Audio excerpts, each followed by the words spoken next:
Ms. Clarke, as I look to your record, I see the record of someone who has spent a career as a partisan advocate.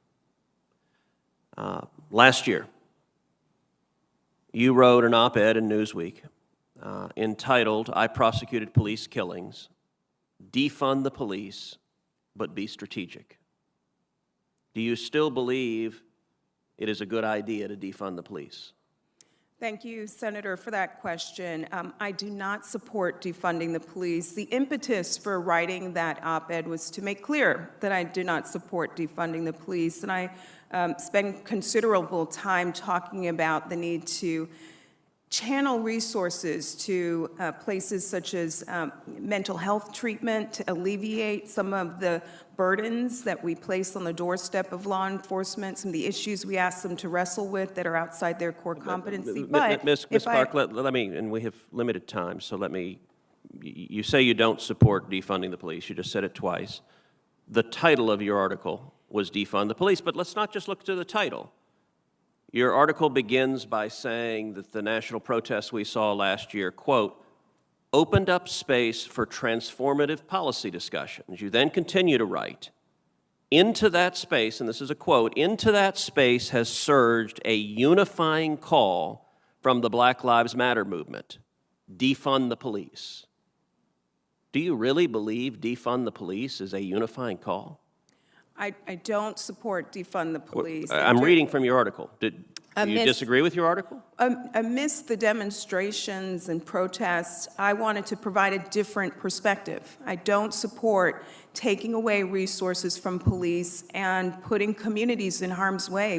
There's a rise in hate crimes and extremism. Ms. Clarke, you know you're testifying under oath here. Please allow her to, you just said a moment ago. Senator Cruz, please allow her to complete her answers. Well, I'm not going to allow her to filibuster, so I'm going to ask a question. If she wants to answer the question that I asked, she can do so, but I'm not going to. She should be allowed. I hope you'll show respect to the witness and allow her to. I will show respect to every witness, but we also have limited time, as you're aware, and you've been on this committee long enough to know that witnesses, in avoiding questions, will try to filibuster on different topics. So I'm going to ask questions, and I'm going to expect answers to the questions I ask. And I understand the chairman wants to jump in and defend the witnesses, but that's your prerogative to try to do so. I will defend witnesses on either side and members on either side. We will be respectful in this committee. I hope that all members will. I hope and expect the same standard will be applied to senators on both sides.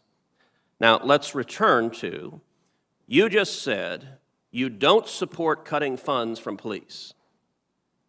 I find that astonishing and, Ms. Clarke, frankly, not credible, because I'm holding the article you wrote, and I actually pulled out a highlighter and highlighted the beginning of each paragraph going through. And about midway through, you have a paragraph that says, we must invest less in police and more in social workers. The next paragraph is, we must invest less in police and more in social support to our schools. The next paragraph begins, we must invest less in police and more in mental health aid.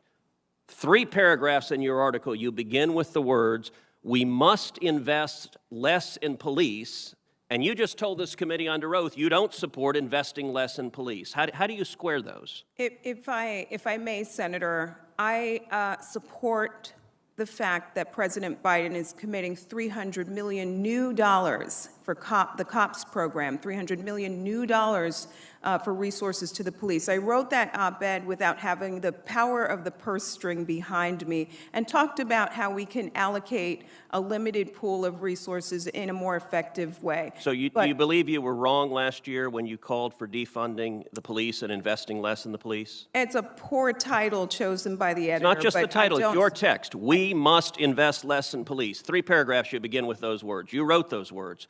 Do you agree with those words today? Without the power of the purse string, I wrote those words. But President Biden is committing more resources to police, and I think that's a great thing, Senator.